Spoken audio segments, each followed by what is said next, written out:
Lenda japonesa. Oishi, o sem orelha. Há mais de 800 anos atrás, no estreito de Shimonoseki, ocorreu a última batalha entre os clãs Heike e Genji. Lá, os reikis pereceram com suas mulheres e crianças, assim como o imperador infante, conhecido como Antoki Tenno. Desde então, aquela costa tem sido considerada assombrada. Naquela região, costuma aparecer um tipo muito estranho de caranguejo. Essa espécie tem nas costas algo que se assemelha a um rosto humano. E é dito que esses seriam as faces dos guerreiros que morreram na batalha de Dan no Ura.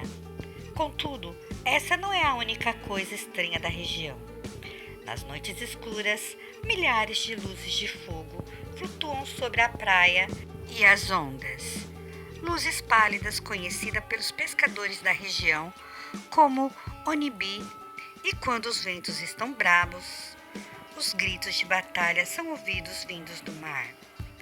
Como as águas por lá eram ferozes, foi ordenada a construção do templo de Amidaji para socorrer os náufragos dos navios que frequentemente encontravam seu fim naquelas águas, assim como um cemitério próximo da praia. Também foi erguido monumentos com nomes do imperador e de seus vassalos que morreram afogados, onde cerimônias budistas eram constantemente realizadas. Alguns séculos depois, vivia em Amidaji um homem cego chamado Oishi, conhecido por sua habilidade em tocar a biwa desde criança.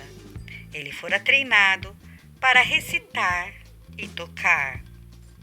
Já na idade adulta, ele ficou famoso pelas suas declamações da história de Heike e Genji. Contam que quando ele cantava sobre a batalha de Dan no Ura, até os demônios Kenshin choravam. Impressionado, o sacerdote propôs que Oishi ficasse do templo Amidaji, sua casa. Em uma noite de verão, o sacerdote fora chamado para performar um ritual budista na casa de um paroquiano morto. Ele foi até seu acólito, deixando Oishi sozinho no templo. O homem cego, então, decidiu tomar ar na varanda antes de dormir. O tempo passou e o sacerdote não retornou. Por volta da meia-noite, Oishi ouviu passos se aproximando do portão. Alguém cruzou o jardim e se aproximou até a varanda. Não era o sacerdote, e uma voz profunda chamou pelo seu nome, sem cerimônias, do jeito que um samurai chama seu inferior. Eu sou um homem cego, não posso saber quem me chama.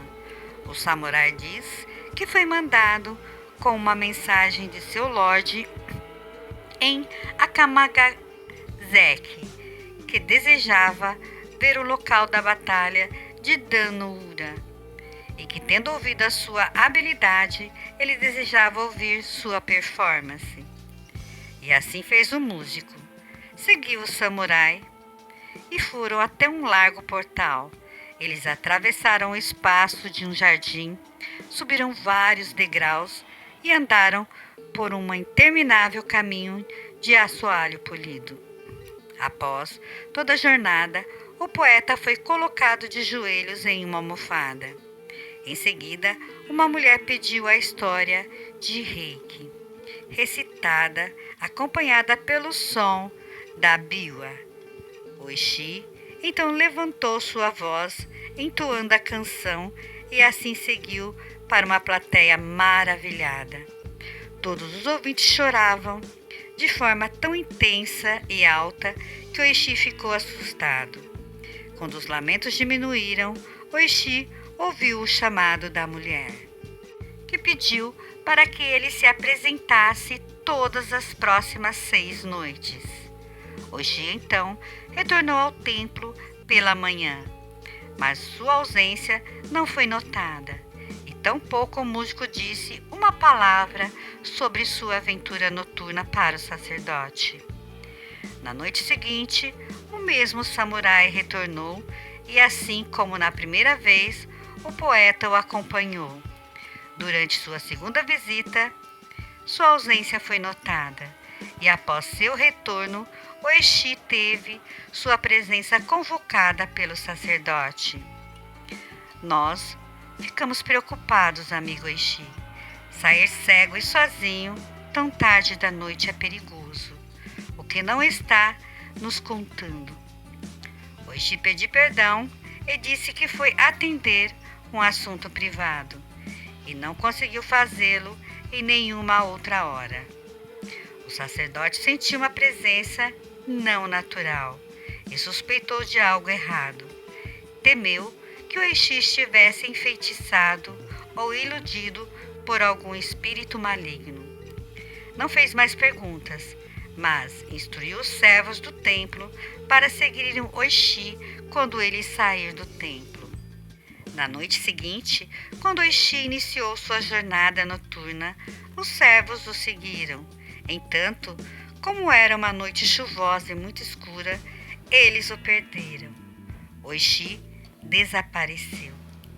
Ele tinha andado muito rápido, algo incomum para um cego. Os servos do templo ainda o procuraram, mas nenhum aldeão sabia dele. Enfim, se dando por vencidos, decidiram retornar para o templo pelo caminho do porto. Foi aí que todos se assustaram ao ouvir o som de uma bio tocada furiosamente no cemitério de Amidade. Exceto por alguns onibi, tudo estava escuro naquela direção. Eles descobriram o Exu sentado sozinho na chuva, de frente para o memorial da tumba de Antokuteno, fazendo seu instrumento ressoar com o canto da batalha de Dan no Ura.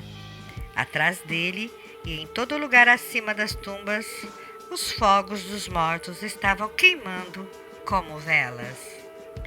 Nunca houve uma hoste tão grande de onibi diante das vistas dos mortais. Após chamarem o Exu por várias vezes, os servos se viram forçados a arrastar o pobre Exu enfeitiçado de volta ao templo.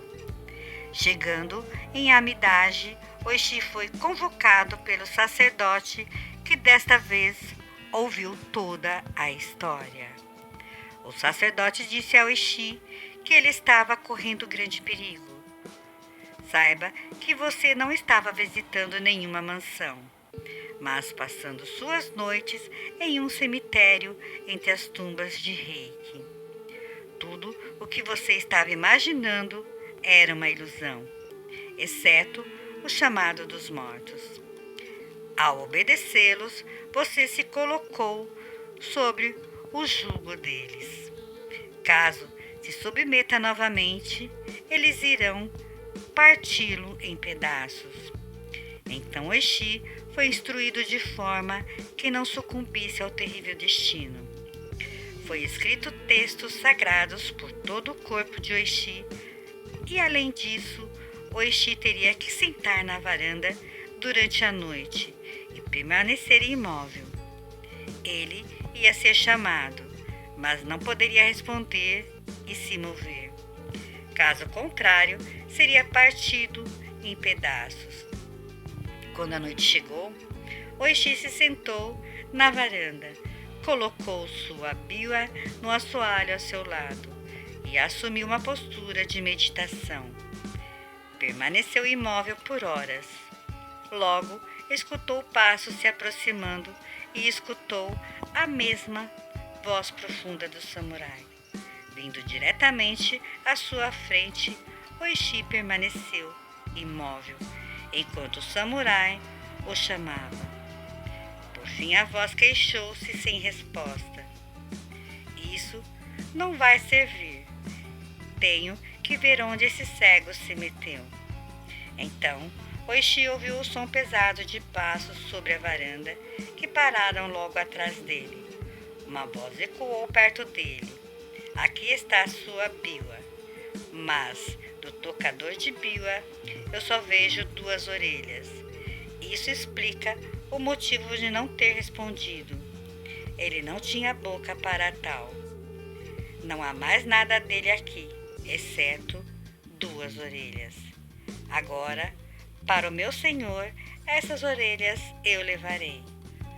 Como prova que seus comandos eu obedeci. Pelo menos dentro do possível. Neste instante, arrancou as 2 orelhas de Oishi. Grande foi a dor, mas Oishi não gritou. O samurai desceu as escadas e desapareceu noite adentro. Antes do nascer do sol, o sacerdote retornou e foi para a varanda, escorregou em algo pegajoso e gritou de terror. Havia sangue pelo piso, mas Oishi permanecia lá, imóvel. Meu pobre amigo, disse o sacerdote a Oishi. Ao som da voz do sacerdote, Oishi se sentiu seguro e começou a chorar. E contou o que houve naquela noite. O sacerdote disse tudo. Tudo isso é minha culpa. Eu confiei nos meus servos para colocar os textos sagrados sobre seu corpo. Mas ele esqueceu das orelhas e cuidou de suas feridas. Oishi se recuperou, mas desde então ele é conhecido somente pelo seu apelido, Miminashi Oishi, o Sem Orelhas. Se você gostou, curta, comente, compartilhe e assista aos vídeos do canal sobre as sombras.